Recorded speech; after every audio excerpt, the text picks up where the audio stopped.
Welcome, everybody. It's your boy Hot Soup Man coming to you live with our overachievers for week 13. Boy, we had a whole bunch of them.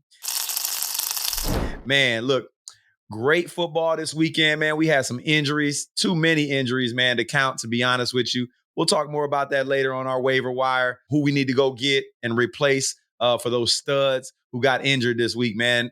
It was a lot. But right now, man, we're coming to you with the overachievers. You know, those guys, man, that we felt like probably shouldn't even be starting. And we're on people's benches. We're on people's waiver wires and actually went off. We're going to start with number one. Nobody started this guy this week. If you did, man, kudos to you. Geno Smith, man, ended up the number one quarterback in fantasy scoring in week 13. Geno went off on Thursday night. That's right. Geno went off for 334 yards, 3 TDs, also had a 6-yard run for a touchdown in this game. He did have one pick, but ended up with 30.96 points in standard scoring Yahoo leagues. That's right, man. Geno Smith went ham, but he had to keep up scoring with Dak Prescott. What do I say? Nobody started Geno this week. He helped absolutely no one. Number two, and I told y'all, man, put this guy in your lineups. I had people inboxing me. You're crazy. Brock Purdy is going to have a terrible game.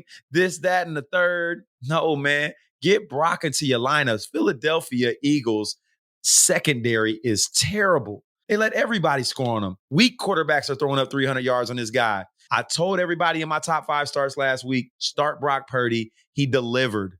Boy, did he deliver. Man went off for 314 yards and 4 touchdowns through the air. Good enough for 29.46 fantasy points. He was the number 2 quarterback in fantasy scoring this week. I love me some Brock Purdy. Y'all know it. I'm always talking about him. I'm always putting him on that pedestal, and this is why. He has the weapons, man. All you got to do is hit Deebo on a 5-yard slant. Deebo can take it to the house at any moment. Brandon Ayuk, great receiver. Hit him on a 5-yard slant. He can take it to the house. No problem. George Kittle, they get him involved. CMC, up for MVP this year. Needs to be if he's not. Brock Purdy has so many good weapons that are home run hitters. He can go off for 300 easy in a game. And so did he this week in week 13. And a guy that I know I've been down on this year, number 3 on my board for overachievers this week was Derrick Henry. Woo! He looked like vintage Derrick Henry, dragging people for first downs, stiff arming, get out my way. He was an absolute train this week. Derrick Henry went off for 102 yards, 2 touchdowns, had a reception for 18 yards. Good for number 2 running back this week in fantasy scoring, went off for 24 points in standard leagues. James Conner finally had a day. I got James Conner in like 10 leagues right now. I benched him in 9 of them. Boy, was I kicking myself in the butt. He finally had a big game, over 100 yards, 2 touchdowns, good enough for running back number 4 on the week. 22.5 fantasy points. Great job, James Conner. I hope he can keep it up because I got him in a lot of leagues, and I'm going to be starting him next week. Chubba Hubbard. Who knew? I got Chubba off my waiver wire in 2 leagues and started him this week. And I had to because I had no other choice. Miles Sanders was out there too, but there's no way I'm touching Miles Sanders. These lackluster performances all year long. Chubba Hubbard is the man over in Carolina. Hey, check it out. Chubba goes for 104 yards and 2 TDs. That's right, man. Chubba Hubbard was the number 5 running back in fantasy scoring this week. Went off for 22.4 points, right below James Conner, man. Those are my 3 running backs for overachievers in week 13. Let's go to receiver. And everybody know who's going to be number 1. Come on, DK Metcalf, Thursday night with 3 touchdowns, 6 receptions, 134 yards. He was the number 1 receiver in fantasy scoring this week, 34.4 points. DK, you do your thing.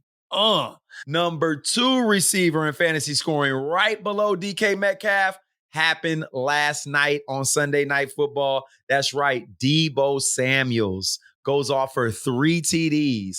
He had 2 TDs through the air, 4 receptions, 116 yards, had 3 rushes for 22 yards and a touchdown. Man was incredible.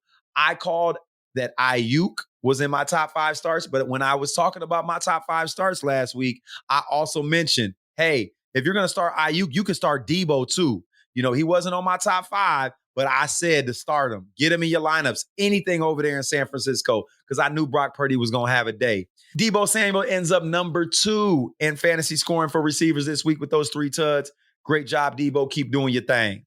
And nobody saw this coming, but it happened. Nico Collins, again, has a huge day. Nico Collins goes off for 9 receptions, 191 yards, and a touchdown. That man almost hit 200 yards. That's right. And the fact that Tank Dell has a broken fibula, Nico Collins is going to be the man in the fantasy playoffs. You heard it from me first. CJ Stroud's number 1 receiver right now, Nico Collins. It's not going to change. If I was y'all, I'd go pick up Noah Brown as well. I know he didn't have any catches this week, but he will be a big time threat from here on out. I suspect Noah Brown being a high end wide receiver too. You heard it from the soup.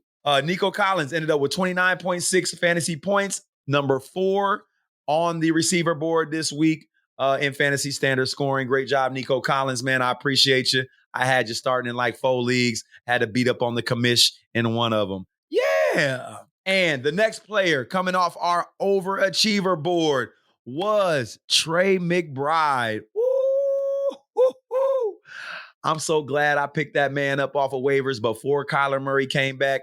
I knew he was getting targeted, but Kyler is just feeding this man an abundance of targets. Man went off for 8 receptions, 89 yards and a touchdown. He is a tight end 1 and could be top 3 tight ends from here to the end of your fantasy season. So if you don't have McBride, I'm sorry for you. If you got him, man, start him, lock it, and forget it.